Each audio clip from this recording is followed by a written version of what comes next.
Almost a decade ago, one Saturday in October, 500 protesters turned up in the square beside St Paul's Cathedral.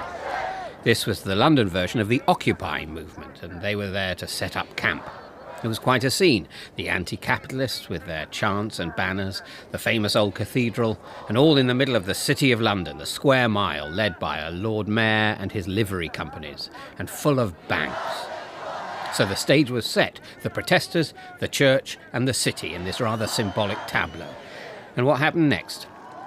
Well, after the protesters had worked out if it was still okay to get lunch from Pret, and the church people had cast worried looks skyward, and the city people had checked the markets, there was really only one thing they could do. We called a meeting. Yeah, I think we had a meeting. A meeting, I guess. So they all did the same thing. Not together, of course. It kind of spooked the authorities, both the City of London and St Paul's at first. This is Pete Broadbent, the Bishop of Willesden in northwest London. They retreated into the chapter house, which is behind the cathedral, sat at their big long oak table and had a formal meeting at which different views were expressed about how on earth you deal with this on your doorstep.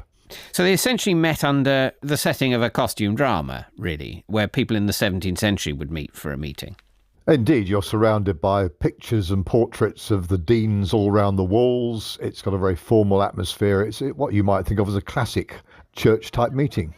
And meanwhile, outside, 500 people were deliberating in a very different way.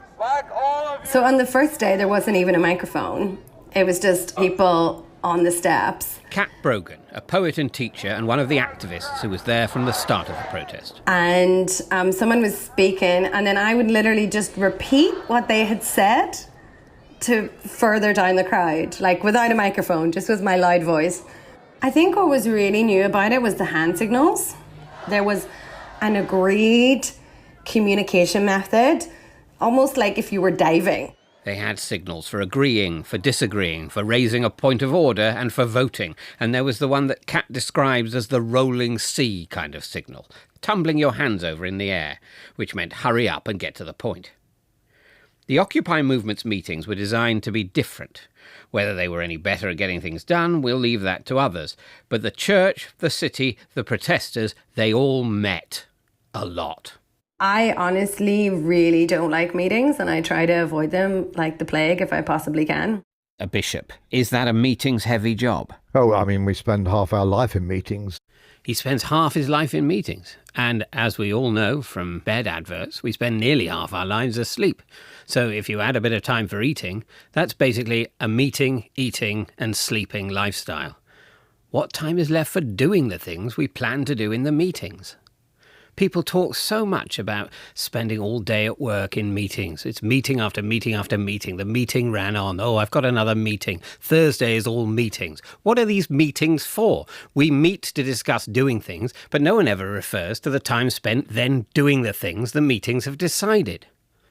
You might get the impression, listening to these programmes, that I'm someone who doesn't particularly relish the prospect of a meeting. And you'd be right. I'm certainly a meeting sceptic. But talking to people during the COVID restrictions has been an opportunity to reflect on the aspects of meetings that aren't about their ostensible purposes. How we come together, the rhythm of our lives, and how it's helpful to sit in a room with fellow humans and realise they aren't quite as annoying as we sometimes imagine them to be. But of course, meeting in the time of COVID doesn't mean meeting. We've taken the meeting out of meeting, and what's left? Zoom. And because of Zoom, the mundane meetings that make up daily life have got a bit more attention. Handforth happened. They now elect a chairman. No, they can't, because the vice chair's here. I take charge. And the man who appeared for a meeting on screen as a cat. I'm here live. I'm not a cat. And the man who was upside down. I'm sorry, Mr. Emmer? Yes. Are you okay? I am. You're upside down, Tom. I don't know how to fix that. It's been a strange few months. So how did we reach the evolutionary point where we're gathering to shout at each other on screens in the name of local democracy? The Dutch sociologist Wilbert van Vree has spent a lifetime studying the story of meetings, from the campfire to Zoom. He wrote a book called Meetings, Manners and Civilization, The Development of Modern Meeting Behaviour. Thanks for doing this. Thanks for having me. If you want a 5-minute history of several millennia of meetings, Wilbert is your man. I'm waiting for your questions. Broadly speaking, he says it goes like this. Hunter-gatherers met around a campfire to talk things over and make plans. Then, as communities settled and got bigger, groups of warriors and priests started to hold their own meetings. They made the most important decisions about life and death, about war or no war, what to do in case of calamities like fire or flooding or whatever. So those warrior councils became models. And in the Middle Ages, I believe in some European countries, meetings were known as a thing. Yes. And is that the same root as a thing, as in an object or I think so, yeah. And is that a sign that there was something fundamental? If it's a thing, you know, people talk now about parties or gatherings or a launch. Some nebulous event might be referred to as a thing. There's some sort of thing tonight. Are you going to the thing later? But the earliest thing was a meeting. Yes, and that was the name of it. That kind of relatively small meetings of armed men, farmer warriors. And how did they stop at these things? If everyone's turning up with weapons, how did they stop it degenerating into a fight? Well, there could be violence in the meeting itself too. I think that one of the developments of meeting history is that the meetings became more and more peaceful. It was a big problem to have enough self-control at moments that the temperature increased and your enemy is there too, and what are you going to do? So there was a very strong rule in those meetings, those things, to not exercise any form of violence. So the way the things would work is that violence becomes taboo. Because here in Britain, because we're tremendously antiquarian in so many ways, in our parliament, all of the MPs, they still have, as well as a hook for their coat, they have a special hook for their sword. Uh-huh. The convention was that you don't go into parliament with your sword, because obviously there's a risk people start drawing them and settling the issues through violence. And they still have a sword hook now. It's this sort of ancient taboo against violence in the meeting place. Yeah, a good example of what we talked about is our chairman's gavel. It developed from a double-bladed axe, I think. Oh. That was used in those things to keep order. So it's a vestigial axe. The gavel that makes people shut up used to be the axe that really made people shut up. Exactly, and then you see the axe is more a weapon. A gavel is more civilized. Although you can do quite a lot of damage with a gavel, I'm sure. Sure, you can, but it's not so sharp as a axe. Definitely, I would prefer a beating with a gavel to a beating with an axe. Exactly, yes. So that's in general the development meetings has gone through. Yeah. And how? Yeah, you could say if more people became interdependent from each other, had to take each other in account, you cannot fight all the time. So weapons are being replaced by words. So words replaced weapons, though it was a slow process. Wilbert's book describes how people would sometimes gather on opposite sides of a river just to keep a meeting peaceful. Maybe that's one for Handforth to think about. They were the parish council that had an extremely bad-tempered meeting on Zoom that then went viral thanks to the virus. You have no authority here, Jackie Weaver. No authority at all. She's just kicked him out. But I wonder whether the fact that it was on Zoom was what made it so bad-tempered. And in fact, maybe the river had the same effect with the meeting of warriors. The fact is that when people meet, they don't usually have a fight. People are shy. People aren't violent. Some people, perhaps the warriors with the river between them, would be ashamed that if they actually met, they wouldn't start hitting each other with swords. They'd just go, "Oh, hello, excuse me." The next chapter in our brief history is when monarchs and aristocrats started to lose their hold on power. Important decisions have to be taken somewhere else, and a familiar type of person emerges, what Wilbert calls the meetings class. It started in the Netherlands during the time of the Republic. There was no aristocracy anymore. So there were urban elites who had to decide about the state questions. And in general, you can say, if the power differentials decrease, people are forced to hold more often meetings.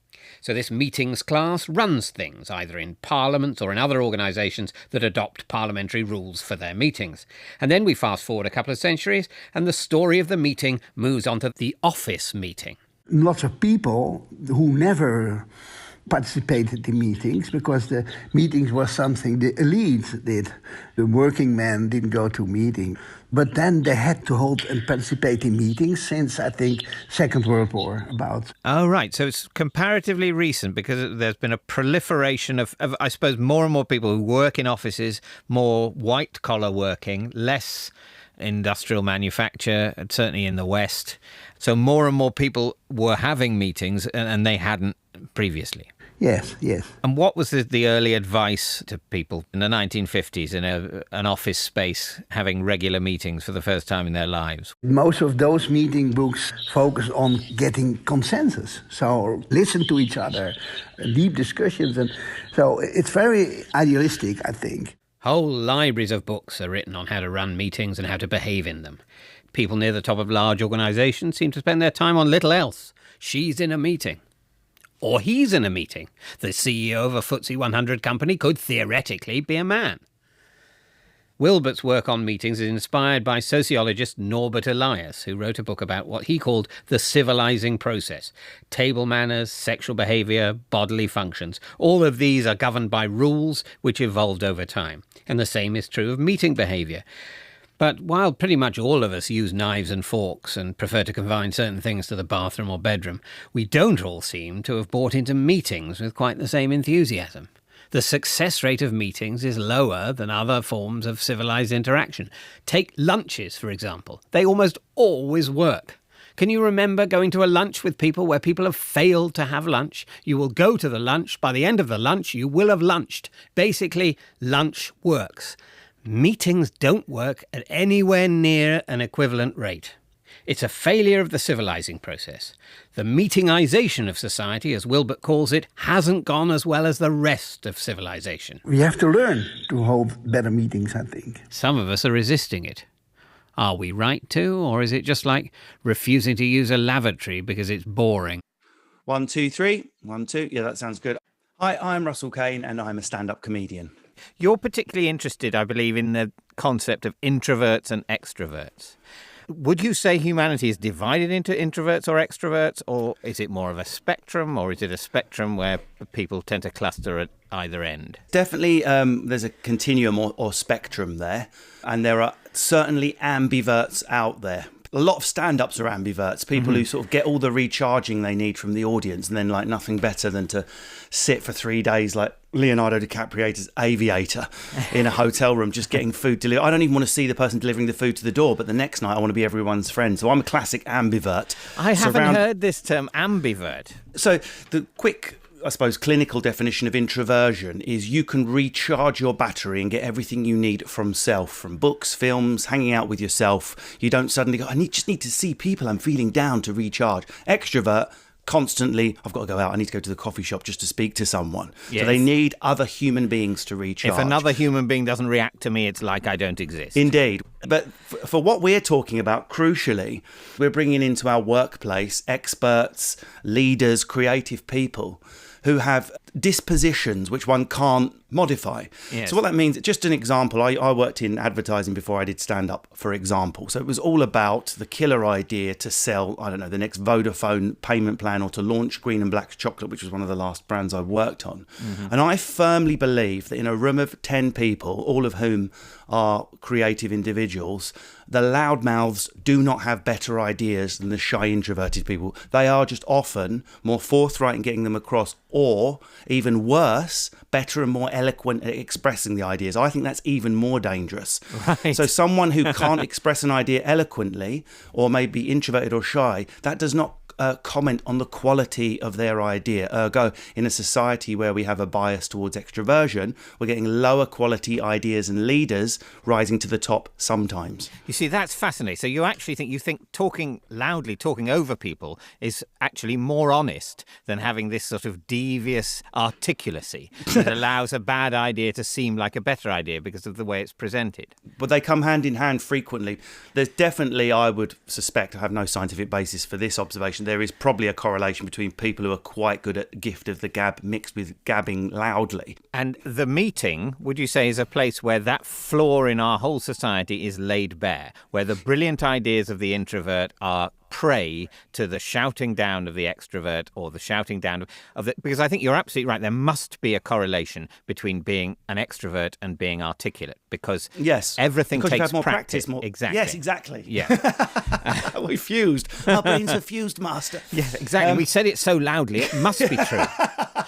We're on the radio. We've shouted ourselves onto the radio. So all the people listening need to be quiet and listen to whatever pops into our heads, because their careful thinking has not got them this close to a microphone. I'm going to go out on a limb here and say that meetings are probably really, really useful for resolving issues, conflict, things like let's have a face-to-face, let's sort out our differences, reviews, talks about promotion, one-on-one if you and I were going to have a creative meeting. Having worked 5 years in advertising, which I loved every day, which is brainstorm, I'm not convinced that the meeting is best for everyone. But the trouble is, it might not be possible to say, sorry, I don't think meetings are for me. So we need to find a way of levelling the meeting playing field, of making it a place where everyone can say their bit, where the best ideas come to the fore, so that at the end we all walk out thinking that was a well-spent half hour or 4 hours. My name's Sophie Bryan. I'm a workplace culture specialist. So I spend a lot of my time working with organisations, helping them to really embody their values, embody the behaviours that are important within the organisation. And of course, one of the places where this really plays out is in meetings. Imagine I'm going to chair a meeting. I have to, I haven't done that before. Yep. Teach me. Okay. So first off, David, is actually the meeting the best way of having that conversation? I think we have this herd mentality in the UK where we gather everybody up, we put them on a Zoom call or we bring them into a room pre-COVID, and it's almost like we try to get as many people involved in the conversation. Mm-hmm. But actually, could those conversations take place in a smaller kind of breakout session? Could those conversations take place over a phone call? Does it have to be a meeting? So, really, let's figure out what the objective of the meeting is. Do we need the meeting? Do we need the meeting? So why have we got this inclination to bring everyone in? I think part of it is people don't want to feel left out. Even though meetings are famously stultifyingly boring. Yes. You still want to be there. You still want to be there. You still want to be there. We've talked about extroverts and introverts and people in between, and the way the extroverts can take over a meeting and their loudness and their articulacy can make bad ideas seem persuasive, and meanwhile the more thoughtful people are never heard and their ideas are lost. How do I, as a chair who's probably a loudmouth, that's why I've got the job. Yep. I mean, let's be honest. That's, how do I bring out the best in my team? Okay, so the first thing with introverts and extroverts is to recognise that introverts operate on a think, say, think basis. So in a meeting, when there's lots of things going on, they need to take some time back to digest what's being presented to them, think of what they want to say. But of course, by that time, the agenda's moved on.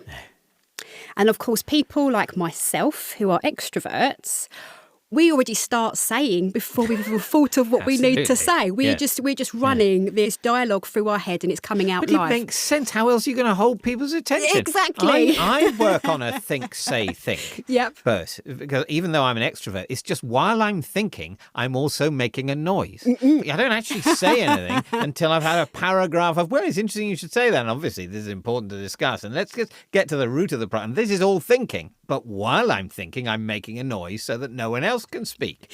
Why can't the introverts learn to do that? They don't actually have to say anything. They should get it on like a tape recorder. Play themselves just it's like vamping till ready, they'd say in musical theatre. Play some noise until they're ready. Play some noise. The thought comes in and you'll have the attention. Absolutely. Do you know what, David? That's so interesting that you've said that, because I recognise that in myself, how you've just described that around the extroverts make the noise. Yeah. While the cogs are turning, and then eventually they kick in and say the interesting thing that needs to be said. There's something conceited about the introverts. We expect everyone to fall silent while they have a good long thing. Are you ready now to say your great thoughts? Say your piece. No, you fight for the attention.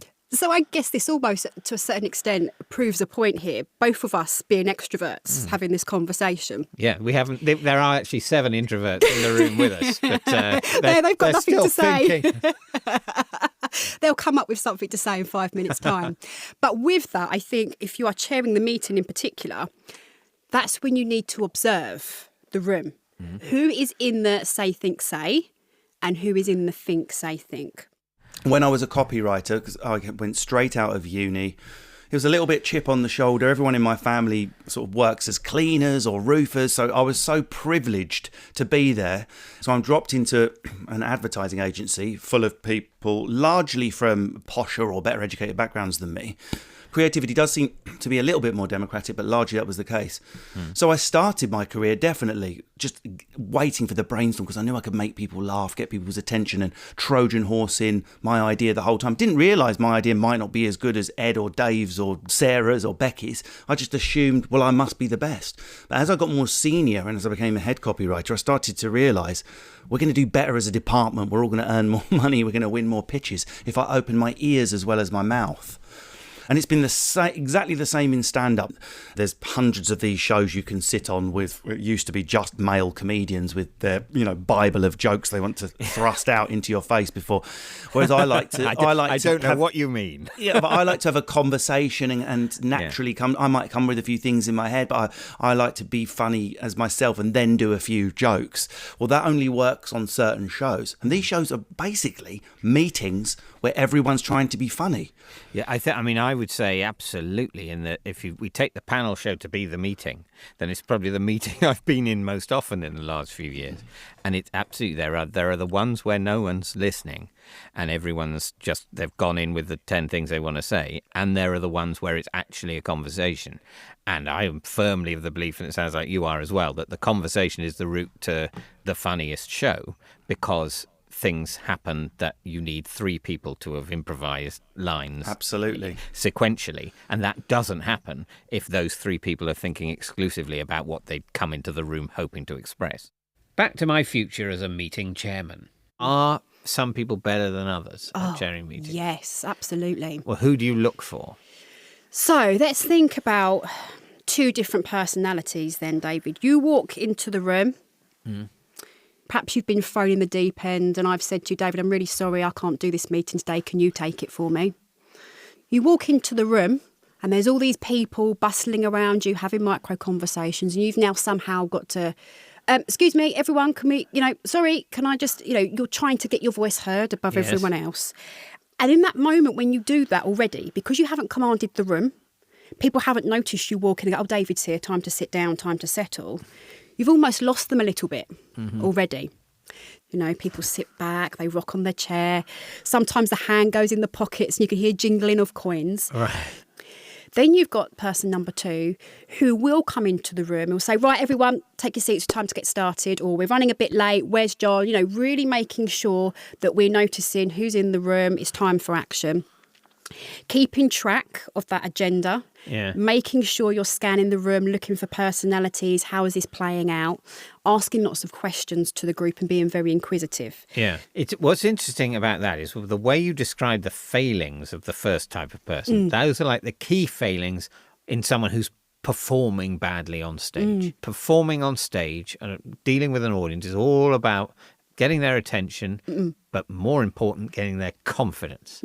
What audiences do is they worry. They worry that something's going to go wrong in the play, with the performer, whatever. And what you need to do is say, don't worry about this, I've got it. I've got it, yeah. And if something goes wrong, you've got to mention it. You've got to mention it, you've got to say you're fine with it. And the audiences love that.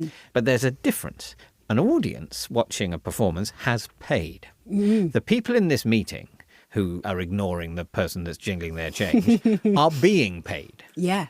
Now, isn't the flaw there not in the introverted person who's failing to get their attention, but in an organisation where people aren't automatically showing attention and respect to the person who has been appointed by that organisation to run this particular event? Because otherwise what you're saying is, unless you've got the gift of the gab, unless you're a show-off like a comedian like me, then you'll never be in a sort of chairing managerial role, and your expertise will not be benefited from by the wider organisation.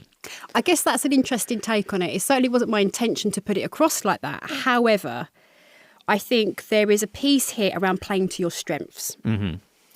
And just because you're really good at your job doesn't necessarily mean that you have to be this bold, extravagant person who can speak up and be loud and bold, because I know lots of really successful introverted people, incredibly successful people that are in very senior leadership positions, who are fantastic leaders, who don't always shout the loudest. Yes. But I think it comes down to, if you have got somebody who perhaps doesn't feel comfortable in that position chairing the meeting, why chair the meeting? Mm-hmm. Wouldn't there not be someone better who could chair that meeting rather than that individual? How, if I'm chairing this meeting, how do you deal with difficult people? I mean, obviously, there's the difficulty of the person that doesn't chip in and drawing them out. What about the opposite problem, the person that won't shut up? Oh, gosh. Well, we have the person that won't shut up. We have the person who is just so loud and negative. Mm-hmm. And we have the person who has their own agenda and just wants to push that all the time. Can I bring you back to this? Can I? No, no, hang on. We've moved on from there. What about the drains in Hackney? What about the drains in Hackney? Yeah. Absolutely. And they, we've moved on to agenda item number 5, but they keep bringing it back to the drains in Hackney. So one of the things you can do is you can approach the situation with a model that I call ask, tell, ask. So let's say it was you, David. You are the one who's just won't shut up. He's going off on a tangent. About something about the car parking, and the thing is, that some people park outside the lines. Okay, so and then David, they can I just stop you there? But it's for a because they moment. park across the So, bays, David, fewer cars. Can I just stop you there for a second? Okay. Can I just ask you? Okay, I know this is really important for you, but do you think we can go back to the agenda? Well, I came here and I haven't been able to park. I had a ticket. Yep, we understand that. Because I had to be. I was on the We single yellow. absolutely understand that. So, the agenda for this meeting and the focus for this meeting and the purpose is for us to achieve this aim. Do you agree? Well, yes, but I would love to just discuss, because I think it's so easily fixed. So this situation you're Yeah. facing right now, what we need to do is we need to take it outside the meeting. You can go and speak to Joanna and Lucy, and they can help you deal with that once we finish the meeting. So can we park it here for now? Well, I can't park it anywhere. I mean, that's wrong the thing, choice of is words. But let's leave that here for the moment, and then we'll resume the conversation. Okay. So with that, it's I've just really... got to go and feed the meter. Do you know what? If you went to feed the meter, you'd do me a favour, because then you'd leave my meeting. Hooray, I've escaped the meeting and I can enjoy the lovely fresh air of the car park. And air is never fresher than when you're bunking off. Next time, we will drop in on a council meeting in Cheshire. Not that one. And a former cabinet minister takes us inside meetings at number 10.